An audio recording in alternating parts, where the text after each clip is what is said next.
Hello बच्चों, good morning. कैसे हैं आप सब? तो देखो बच्चों, अपन ने इससे पहले क्लास में क्या करा था, अणुसंख्यक गुणधर्म यानी कोलिगेटिव प्रॉपर्टी को अपन ने डिस्कस किया था। ठीक है, और कोलिगेटिव प्रॉपर्टीज क्या होती है ये अपन थोड़ा सा रिवीजन कर लेते हैं, उसके बाद आगे अपन कंटिन्यू करेंगे। तो देखो, अपन ने देखा था कि कोलिगेटिव प्रॉपर्टीज ऐसी प्रॉपर्टीज होती हैं जो केवल और केवल किस पर डिपेंड करती है, नंबर ऑफ सॉल्यूट पार्टिकल्स। ठीक है, विलेय के कणों की संख्या। ठीक है, यानी कि कुछ ऐसे भौतिक गुण होते हैं, किसके लिए अपन बात करते हैं, डाइल्यूट सॉल्यूशन के लिए, तनु विलयनों के। तो तनु विलयनों के डाइल्यूट सॉल्यूशन के कुछ ऐसे भौतिक गुण होते हैं, ठीक है, जो केवल और केवल विलेय के कणों की संख्या पर निर्भर करते हैं, नंबर ऑफ सॉलिड पार्टिकल्स पर डिपेंड करते हैं। ठीक है, but do not depends on, ठीक है, रासायनिक संगठन यानी कि केमिकल कंपोजिशन या रासायनिक स्ट्रक्चर, केमिकल स्ट्रक्चर उसका क्या है, उसका कलर क्या है, इन बातों पर डिपेंड नहीं करता। केवल बात ये है कि विलेय के कणों की संख्या पर निर्भर करते हैं। ऐसे गुणों को, ऐसे प्रॉपर्टीज को अपन क्या बोलते हैं, कोलिगेटिव प्रॉपर्टीज बोलते हैं। कोलिगेटिव प्रॉपर्टीज कितने प्रकार की होती है? 4 प्रकार की होती है किसी भी डाइल्यूट सॉल्यूशन के लिए। पहले आपने देखा था ऑस्मोटिक,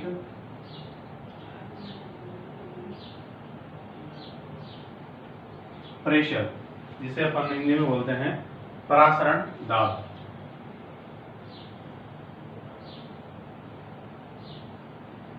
ठीक है, और परासरण दाब हमेशा किसी भी सॉल्यूशन का, किसी भी विलयन का लिया जाता है, तो अपन ने लिखा था वहां पर विलयन का परासरण दाब। ठीक है, दूसरी अपन ने लिखी थी, मैं यहाँ पे शॉर्ट में लिख रहा हूँ, RLVP, relative lowering in vapour pressure of solvent. विलायक के वाष्प दाब में आपेक्षिक अवनमन। ठीक है, यानी कि वहां पर विलायक के वेपर प्रेशर की बात अपन करेंगे, विलायक के वाष्प दाब में आपेक्षिक अवनमन। ठीक है, तीसरा अपन ने किया था फ्रीजिंग पॉइंट डिप्रेशन। ठीक है, हिमांक में अवनमन, depression in freezing point of solvent, ये भी विलायक का था। और चौथा अपन ने लिखा था elevation in the boiling point, क्वथनांक में उन्नयन। ठीक है, तो आज अपन स्टार्ट करेंगे परासरण दाब को, ऑस्मोटिक प्रेशर को। ठीक है, तो ये हमारा कल तक का पढ़ाया हुआ था, जिसे अपन ने रिकॉल कर लिया है। अब आज अपन स्टार्ट करते हैं कोलिगेटिव प्रॉपर्टीज के अंदर पहली प्रॉपर्टी को अपन डिटेल में पढ़ेंगे। एक उदाहरण और मैं आपको दे देता हूं यहाँ पर। कल अपन ने एग्जांपल लिया था NaCl वाला। ठीक है, एक और एग्जांपल आप ले सकते हो, जैसे एग्जांपल नंबर 2 अपन कहें कि जैसे मैं आपके सामने एक कंपाउंड लिख रहा हूं K4FeCN6। तो देखो K4FeCN6 में क्या है, 4K+1, ये हमारे पास कोऑर्डिनेशन कंपाउंड है। 11th क्लास में हम इसे पढ़ा देते हैं आपको, जब केमिकल बॉन्डिंग पढ़ाते था। एक दो एग्जांपल ऐसे लेते हैं। अगर किसी को फिर भी याद नहीं है तो आगे एक चैप्टर आएगा हमारा 9th नंबर का, इसी टॉपिक पे बेस्ड है वो अपन तब डिस्कस करेंगे। अभी आपको जितना कहूँ उतना ध्यान रखना है। FeCN6, ये जब इसको अपन पानी में आयनित करते हैं तो इस तरीके से आयनित होता है, यानी 4 तो पोटेशियम, इसमें से K+1 आयन मिलेंगे आपको, जैसे NaCl में से क्या मिलता है, Na+ और Cl- में से। ठीक है, और FeCN6 -4 1। ठीक है, FeCN6 -4। ठीक है, ये इसका आयनन का तरीका होता है, यानी ये ऋणायन है और ये धनायन है। अब यहां पर अपन ले लेते हैं Al2SO4 ऑल थ्राइस। जब ये टूटेगा, ठीक है, तो 2Al+3 में टूटा और 2Al+3 और 3SO4-2। अब देखो, ये आपके पास सल्फेट है एल्यूमिनियम का, Al2SO4 ऑल थ्राइस। ठीक है, वो आपके पास एक कोऑर्डिनेशन कंपाउंड है, जो यहां पर जटिल लवण जिसे अपन कहें। ठीक है, इसके गुण कुछ अलग होते हैं। ठीक है। Al2SO4 एक आपके पास लवण है, सॉल्ट है, लवण, इसके गुण कुछ अलग होते हैं, यानी इसका रासायनिक संगठन, केमिकल स्ट्रक्चर अलग है, केमिकल कंपोजिशन अलग है, बट इन दोनों के लिए, ठीक है, K4FeCN6 के लिए और Al2SO4 होल थ्राइस के लिए काफी सारी डिफरेंस है, काफी सारी भिन्नताएं हैं, फिर भी इनके लिए चारों कोलिगेटिव प्रॉपर्टीज, ठीक है, और colligative properties will be same. तो ऐसा क्यों है बेटा? क्योंकि देखो इसमें गिनो आप 4 और 1 5, टोटल विलय के कणों की संख्या कितनी है? 5। यहां पर 2 + 3 विलय के कणों की संख्या कितनी है? 5। यदि कोई भी दो सॉल्यूशन है उनमें विलय के कणों की संख्या क्या है, सॉलिड पार्टिकल्स की संख्या क्या है, सेम है, तो वहां पर कोलिगेटिव प्रॉपर्टी की वैल्यू भी क्या होगी? सेम। क्यों? क्योंकि कोलिगेटिव प्रॉपर्टी किस बात पर डिपेंड करती है? केवल और केवल नंबर ऑफ सॉलिड पार्टिकल्स पे। उनको इस बात से कोई लेना देना नहीं है कि वो एक सॉल्ट है यानी लवण है, या कोई कोऑर्डिनेशन कंपाउंड है यानी कि जटिल लवण है। इस बात से लेना देना है कि वहां पर अणुओं की संख्या बराबर होनी चाहिए, विलय के पार्टिकल की संख्या बराबर होनी चाहिए, आयंस बराबर होने चाहिए। किसी भी वे में आप बोलो number of solid particles, particle में आपका एटम भी आ गया, मॉलिक्यूल भी आ गया, आयन भी आ गया, ठीक है। ये हमारे पास एग्जांपल नंबर 2 था। अब इसके बाद अपन स्टार्ट करने वाले हैं ऑस्मोटिक प्रेशर, जो कि पहली कोलिगेटिव प्रॉपर्टी है आपके सिलेबस के अंदर। तो फर्स्ट हेडिंग लगा लीजिए ऑस्मोटिक प्रेशर, इसे हिंदी में बोलते हैं परासरण दाब। ठीक है बेटा। तो देखो बच्चों, ऑस्मोटिक प्रेशर को समझने के लिए आप प्रेशर को तो जानते हो, यानी कि दाब होता है, ठीक है, एक तरह का बल होता है ये। ऑस्मोटिक प्रेशर अपन समझना चाहते हैं। ऑस्मोटिक प्रेशर को समझने से पहले हमें क्लियर होना चाहिए कि भाई ऑस्मोसिस क्या होता है, ठीक है ना। तो इसके अंदर हमारा एक छोटा हेडिंग बनेगा पहले, ऑस्मोसिस, ठीक है, यानी कि परासरण क्या होता है ये अपन समझेंगे।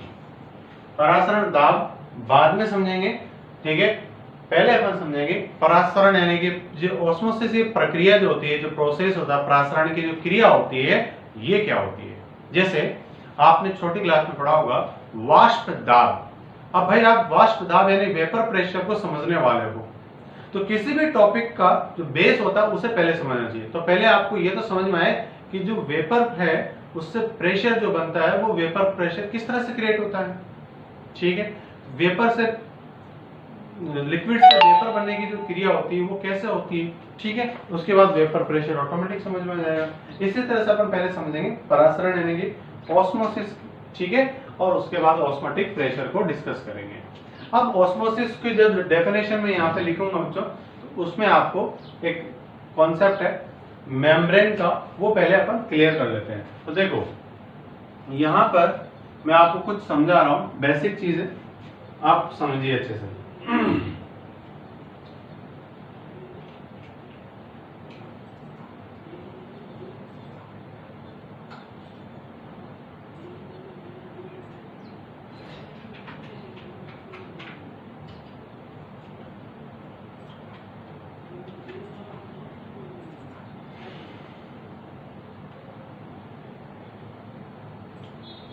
देखो अपन यहाँ पर कुछ टर्म्स को यूज में लेंगे, उनको अपन पहले डिस्कस कर लेते हैं।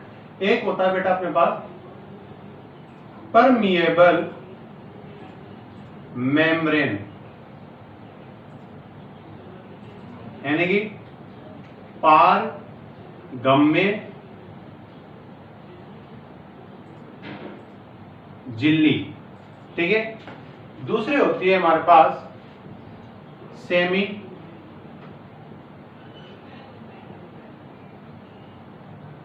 परमेबल मेम्ब्रेन, जिसे अपन शॉर्ट में बोलते हैं SPM, हिंदी में इसे बोलते हैं अर्ध पारगम्य झिल्ली। तो मेम्ब्रेन होती है दो, एक होती है परमेबल यानी कि पारगम्य झिल्ली, दूसरी होती है सेमी परमेबल यानी अर्ध पारगम्य झिल्ली। तो ये दो मेम्ब्रेन होती है। तो इनको मैं पहले समझा देता हूं ताकि जब मैं ऑस्मोसिस की क्रिया को आपको समझाऊं, ऑस्मोसिस के डेफिनेशन को अपन समझें तो आपको कोई परेशानी नहीं आए। देखो, परमेबल मेम्ब्रेन कुछ भी नहीं है, एक झिल्ली होती है,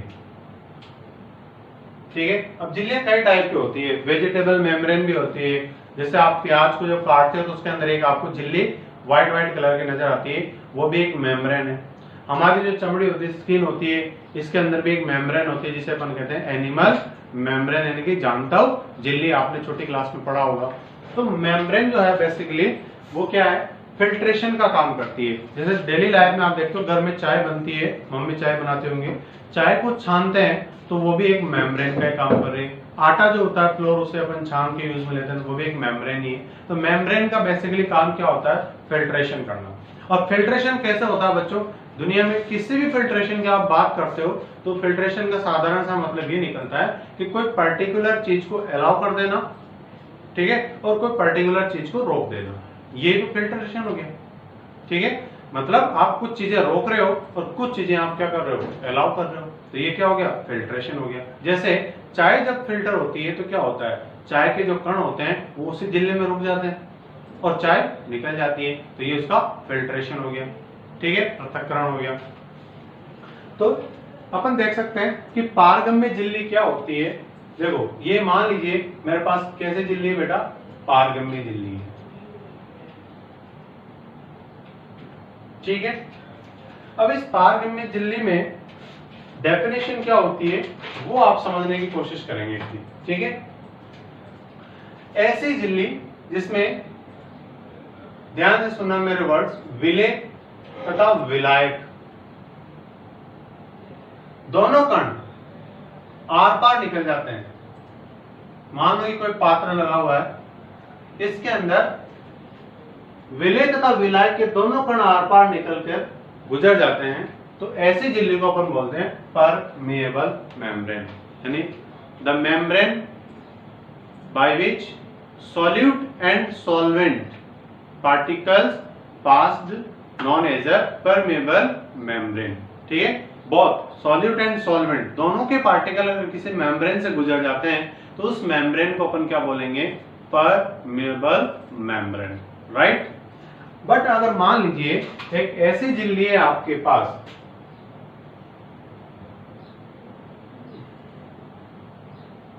ठीक है, जिसमें से यहां पे कोई पात्र लगा हुआ है, केवल और केवल विलायक यानी कि सॉल्वेंट के पार्टिकल पास हो सकते हैं, मतलब केवल विलायक के कण ही आर पार गुजर सकते हैं, विलेय के कण नहीं, यानी विलेय के कण इसी में रुक जाएंगे। बात समझ में आ रही है? तो ऐसे मेम्ब्रेन को अपन बोलते हैं सेमी परमेएबल मेम्ब्रेन, अर्ध पारगम्य झिल्ली। पारगम्य झिल्ली का आधा काम करती है। कैसे? पारगम्य झिल्ली क्या करती है, विलेय तथा विलायक दोनों को उसमें से गुजरने देती है, और अर्ध पारगम्य क्या करती है, केवल एक को गुजरने देती है, दूसरे को रोक लेती है। ठीक है, कैसे? जैसे मान लीजिए कोई मेम्ब्रेन है, उसमें विलेय के पार्टिकल उसी में रुक जाते हैं, बाहर नहीं निकल पाते हैं, ठीक बात है, और विलायक के पार्टिकल आर पार निकल जाते हैं, तो उसे अपन क्या बोलेंगे कि वो सेमी परमेएबल मेम्ब्रेन है। मान लीजिए मेरे पास ये कोई कपड़ा है, इसके अंदर मैंने क्या कर दिया, थोड़ी देर के लिए मान लीजिए थोड़े थोड़े छोटे छोटे पत्थर के टुकड़े भर दिए या रुई भर दिया मैंने। अब इसके अंदर इसको मैंने पानी में डाला, और पानी में डालने के बाद ये पानी को एब्जॉर्ब कर लेगा, अवशोषित कर लेगा, और उसके बाद मैंने वापस इसको कंप्रेस किया तो पानी वापस बाहर आ जाएगा। तो पानी क्या है, विलायक है। विलायक के कण इसमें अंदर भी जा रहे हैं, ये कपड़ा जो है ये विलायक के कणों को अंदर भी जाने दे रहा है, सॉल्वेंट पार्टिकल को अंदर जाने दे रहा है, वापस बाहर भी आ रहे हैं, परंतु इसमें से कॉटन को ये बाहर नहीं आने दे रहा है। थोड़ी देर के लिए मान लीजिए कि जो कॉटन है इसके अंदर जो भरा हुआ वो है विलेय, और पानी क्या है, विलायक। तो कॉटन अंदर ही रह रहा है। इसका मतलब साफ सी बात है कि इस कपड़े ने किसको रोक रखा है, कॉटन को रोक रखा है, पानी को आने जाने से नहीं रोक रखा है। तो ये सेमी परमेएबल मेम्ब्रेन का उदाहरण हो सकता है, अगर आप इस नजरिए से देखो तो। एग्जैक्टली ये है नहीं, बट हाँ मैं आपको एग्जांपल बना के समझा रहा हूँ, ठीक है। जैसे क्या होता है बेटा, चने ले लो आप, सूखे हुए चने, सूखी हुई जो मटर होती है, उसमें क्या होता है, पानी में आप डालते हो तो वो फूल जाती है। क्यों फूल गई? क्योंकि पानी उस मटर के अंदर, उस चने के अंदर चला गया, ठीक है। किसी भी धान को, अपन गेहूं को, चावल को, इनको पानी में डाल देते थे, फूल जाते हैं, क्योंकि पानी का अवशोषण हो गया, अंदर चला गया। जब आप उनको वापस सुखाओगे तो पानी बाहर चला जाएगा, परंतु क्या उसमें से जो प्रोटीन होता है, ठीक है, जो स्टार्च होता है, जो भी चीजें अंदर होती है, क्या वो बाहर निकल पाए? नहीं, क्योंकि वो एक मेम्ब्रेन से घिरी हुई होती है, सराउंडेड होती है। तो ऐसी मेम्ब्रेन जो केवल पार्टिकुलर सॉलिड पार्टिकल को रोकती है और विलायक पार्टिकल को जाने देती है, उसे अपन कहते हैं सेमी परमेबल मेम्ब्रेन। और ऐसी मेम्ब्रेन जिसमें दोनों ही चीजें, विलेय तथा विलायक दोनों ही पार गुजर जाते हैं, उसे बोलते हैं परमेबल मेम्ब्रेन। तो आई थिंक आपको समझ में आ गया होगा कि परमेबल मेम्ब्रेन क्या होती है और पारगम्य झिल्ली क्या होती है, सेमी परमेबल मेम्ब्रेन क्या होती है। अब अपन बात करने वाले हैं ऑस्मोसिस की, कि ऑस्मोसिस क्या होता है, परासरण जो होता है वो क्या होता है। अब इसकी डेफिनेशन जब मैं लिखूंगा तो आपको बहुत अच्छे से समझ में आ जाएगी, क्योंकि अपन ने समझने वाले जो वर्ड हैं वो पहले समझ लिए हैं। तो देखो बच्चों,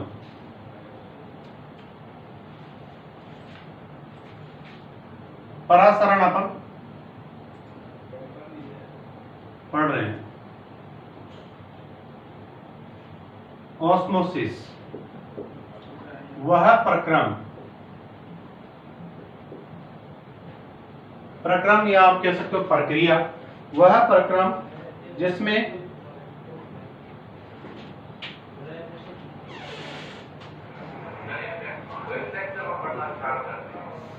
विलायक के कण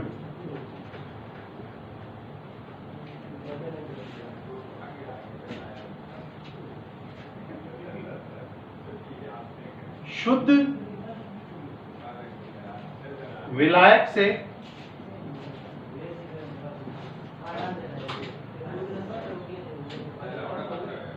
विलयन की ओर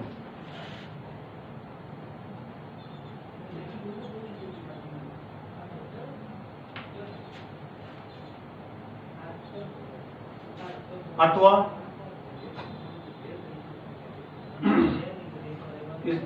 अथवा वाली बात को हम बाद में लिखेंगे। वह प्रक्रम जिसमें विलायक के कण, यानी विलायक के कण या विलायक के अणु शुद्ध विलायक से विलयन की ओर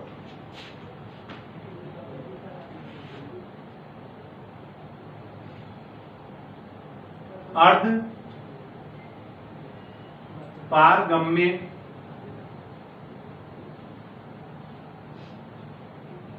झिल्ली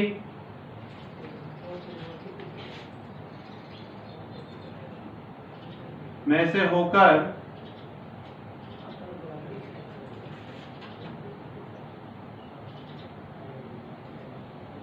प्रवेश करते हैं।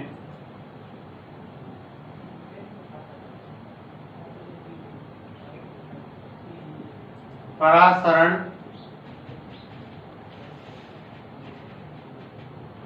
क्रिया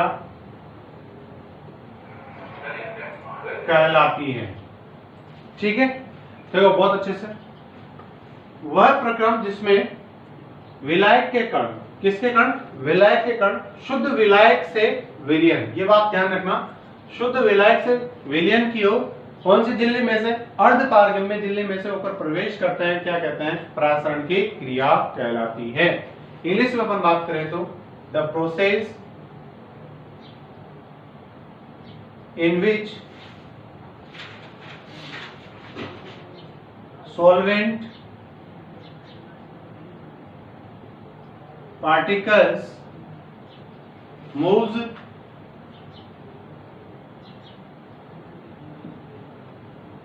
pure solvent to solution through SPM known as osmosis. ठीक है बेटा। अब देखो मैं क्या कह रहा था, आपको अथवा लगा के और लगा के एक और डेफिनेशन अपन इसकी बना सकते हैं। वो डेफिनेशन क्या है, देखो बहुत बेसिकली मैं आपको समझा रहा हूं, यहाँ पर दो एग्जांपल लेकर के। ठीक है, यहां पर क्या है, सॉल्वेंट है, ठीक है, यहां पर क्या है, सॉल्यूशन है यानी कि विलियन है। यहां पर बीच में क्या लगी हुई है, एसपीएम। अब जब परासरण की क्रिया होती है तो होता क्या है, सॉल्वेंट के कण इस सॉल्यूशन में जाते हैं, ठीक है, यानी सॉल्वेंट पार्टिकल विलायक से विलियन की ओर एसपीएम से यानी अर्ध पारगम्य झिल्ली से होकर के जाते हैं। ठीक बात है। तो वह क्रिया जिसमें विलायक के कण, शुद्ध विलायक, प्योर सॉल्वेंट आप इसे बोल सकते हैं, ठीक है, प्योर सॉल्वेंट के कण विलियन की ओर जाते हैं भाई। ठीक है, तो उस क्रिया को अपन क्या कहते हैं, ऑस्मोसिस यानी परासरण कहते हैं। अब इसी परिभाषा को ऐसा बोला जा सकता है, ध्यान से सुनना, वह प्रक्रम जिसमें विलायक के कण कम सांद्रता से अधिक सांद्रता की ओर, यहां पर कम सांद्रता होती है, वो कैसे होती है अभी अपन डिस्कस करेंगे। यहां पर अधिक सांद्रता होती है, वो कैसे होती है अभी अपन समझेंगे। Low concentration to high concentration, the process in which solvent particle moves from low concentration to high concentration through SPM known as osmosis. वह प्रक्रिया जिसमें विलायक के कण कम सांद्रता से अधिक सांद्रता की ओर अर्ध पारगम्य झिल्ली में से प्रवेश करते हैं, उसे अपन क्या कहते हैं, परासरण कहते हैं। ठीक है, अब कम सांद्रता यहां पर अपन ने कैसे मान ली और अधिक सांद्रता यहां पर कैसे मान ली। देखो यहां पर ये बात तुलनात्मक हो रही है। जब आपने सॉल्यूशन चैप्टर में स्टार्टिंग में पढ़ा था कि कोई भी विलियन बनता है तो उसके दो हिस्से होते हैं, दो पार्ट होते हैं, एक होता है सॉल्वेंट पार्ट, दूसरा होता है सॉल्यूट पार्ट। तो सॉल्यूट और सॉल्वेंट मिलते हैं तो फिर बनता है सॉल्यूशन। तो यानी कि यहां पर सॉल्यूशन लिखा हुआ है विलियन, तो इसके अंदर जाहिर सी बात है सॉल्यूट प्लस सॉल्वेंट दोनों ही होंगे, परंतु यहां पर प्योर सॉल्वेंट लिखा हुआ है, यानी कि यहां पर सॉल्यूट तो बिल्कुल न के बराबर है, जीरो है। तो जीरो है इसका मतलब इससे तो कम ही है ना। यहां पे सांद्रता मान लीजिए 5 है तो यहां पे तो जीरो है। अब जीरो बड़ा है 5 बड़ा है, तो हम यही तो कहेंगे ना, कम सांद्रता से अधिक सांद्रता। ठीक है, तो वह प्रक्रिया जिसमें कम सांद्रता से अधिक सांद्रता की ओर कौन गति करता है, विलायक के कण, सॉल्वेंट के कण। ध्यान रखना, विलय के कण कभी भी अर्ध पारगम्य झिल्ली में से इधर नहीं आते। ठीक है, हमेशा आएंगे और जाएंगे तो कौन, केवल और केवल विलायक के पार्टिकल यानी कि सॉलिड पार्टिकल ही मूव करेंगे। तो विलय के पार्टिकल कभी भी मूव नहीं करने वाले। तो वह प्रक्रम जिसमें विलायक के कण कम सांद्रता से अधिक सांद्रता की ओर गति करते हैं, अर्ध पारगम्य झिल्ली में से होकर के प्रवेश करते हैं, उसे अपन क्या कहते हैं, ऑस्मोसिस यानी कि परासरण कहते हैं। ये भी एक अल्टरनेटिव डेफिनेशन हो सकती है और ये भी डेफिनेशन है आपके पास। तो अब परासरण दाब को समझने से पहले अपन ने समझना चाहा था परासरण क्या होता है। परासरण समझ में आया, ये एक ऐसी प्रक्रिया है, एक ऐसा प्रोसेस है जिसमें कम सांद्रता से अधिक सांद्रता की ओर यानी शुद्ध विलायक से विलियन की ओर विलायक यानी सॉल्वेंट के पार्टिकल गति करते हैं, एसपीएम से होकर के गुजरते हैं, उस प्रक्रिया को कहते हैं अपन परासरण। अब इसके कुछ उदाहरण है जो आपकी किताब में भी लिखे हुए हैं, वहां से आप नोट कर लेना। मैंने आपको नोट्स दे दिए हैं, उसमें भी लिखा हुआ है, आप वहां से पढ़ लेना। मैं आपको केवल वर्बली डिस्कस कर देता हूँ कि कौन कौन से एग्जाम्पल अपन ने ले रखे हैं। बेसिकली देखो जनरली क्या होता है कि जैसे सूखे मटर, सूखे चावल, सूखे गेहूं, ये सब चने, इनके उदाहरण अपन ने अभी डिस्कस कर लिया कि पानी पे रखते हैं तो फूल जाते हैं। तो क्यों फूल जाते हैं, इसका कारण है परासरण के कारण। मुरझाए हुए फूल होते हैं, मुरझाई हुई सब्जियां होती है जो पत्तेदार होती है, उनको आप थोड़ा गीले कपड़े में रख दो तो वापस वो एकदम तरोताजा हो जाती है। क्यों होती है, परासरण के कारण होती है, क्योंकि जल उनके अंदर चला जाता है। उनके अंदर जो चीजें होती है वो बाहर नहीं आती मगर जल तो चला जाता है, इस कारण वो क्या होती है, परासरण की क्रिया से तरोताजा हो जाती है। ठीक है, जैसे अचार बनाते हैं घर में अपनी मम्मी, तो अचार बनाने से पहले जो रॉ मटेरियल होता है, जो कैरी होती है, उसको काट करके थोड़ा नमक डाल दिया जाता है उसके ऊपर, और वो क्या होती है, धूप पे सुखा दी जाती है। उससे क्या होता है, लंबे समय तक अचार खराब नहीं होता। ये भी क्या हुआ, परासरण का उदाहरण है। होता क्या बेसिकली देखो, जब उस रॉ मैंगो पर यानी जो कच्ची केरियां हैं उनके ऊपर उनको जब कट किया और अगर आपने नमक नहीं डाला, ऐसे रख दिया, तो उनमें क्या होगा, उनके अंदर जल होता है। जल के कारण क्या होता है, उनमें एक फफूंद लग जाएगी और फफूंद लगने के कारण वो खराब हो जाएंगे। परंतु अगर आपने नमक लगा करके उनको रख दिया तो क्या होगा, अब देखो जैसे मान लीजिए ये रॉ मैंगो है, ठीक है, इसके ऊपर आपने सॉल्ट लगा दिया। सॉल्ट लगाते पहले NaCl लगाया, तो लगाते पहले बाहर क्या हो गया, सॉल्यूशन बना। सॉल्यूशन बनते पहले ज्यादा सांद्रता बाहर है, कम सांद्रता अंदर है, तो जल क्या होगा, इसमें से निकल करके बाहर आ जाएगा। बाहर आएगा तो सारा जल उस रॉ मैंगो में से, कच्ची कैरी में से बाहर आ गया, तो वो सारा वाष्पित हो जाएगा। जब वो कच्चे कैरी के अंदर कोई जल नहीं होगा, वो बिल्कुल ड्राई होगी, सूखी होगी, तो सूखी हुई चीज में बैक्टीरिया पनपते बहुत कम है और लंबे समय तक वो सुरक्षित रहेंगी। इसी तरीके से जो मांस का व्यापार होता है, मीट का ट्रांसपोर्टेशन होता है एक देश से दूसरे देश के बीच में, उसमें काफी टाइम लगता है, तो उनको भी प्रिजर्व करने के लिए, संरक्षित रखने के लिए, लंबे समय तक खराब नहीं हो, लवण के विलयन में रखा जाता है ताकि क्या हो, वो भी खराब ना हो। ठीक है, और भी कैसे बहुत सारे एग्जाम्पल्स हैं। जैसे एक अपन बहुत शानदार एग्जाम्पल लेते हैं, आप घर पे प्रैक्टिकल करके देख सकते हो। आप 2 प्लेट लीजिए, इस तरीके से 2 आप डिश लेंगे, छोटी छोटी डिश प्लेट्स, और यहाँ पर इसमें एक उबला हुआ अंडा रख दीजिए आप, ठीक है, इसमें भी उबला हुआ अंडा रख दिया। अब क्या करना है आपको, इसके अंदर भर दिया आपने साधारण पानी H2 और इसमें आपने लवण विलयन यानी नमक का विलयन ले लो।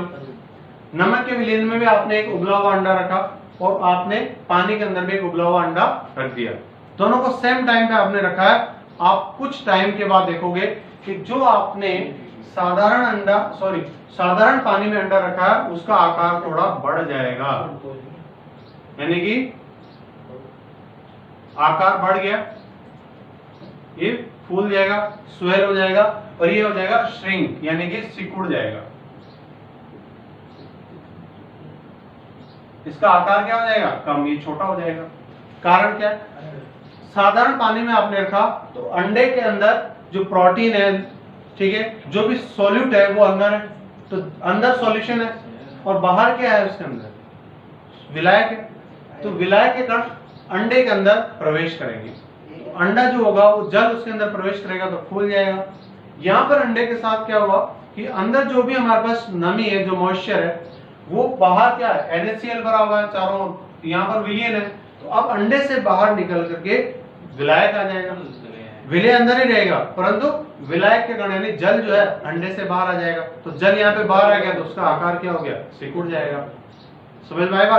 तो साधारण पानी में उबला हुआ अंडा रखा तो वो परासरण के कारण क्या हो गया, फूल गया। क्यों? क्योंकि उसने जल को क्या कर लिया, अवशोषित कर लिया, जल उसके अंदर चला गया, क्योंकि अंदर अधिक सांद्रता है और बाहर क्या है, कम सांद्रता है।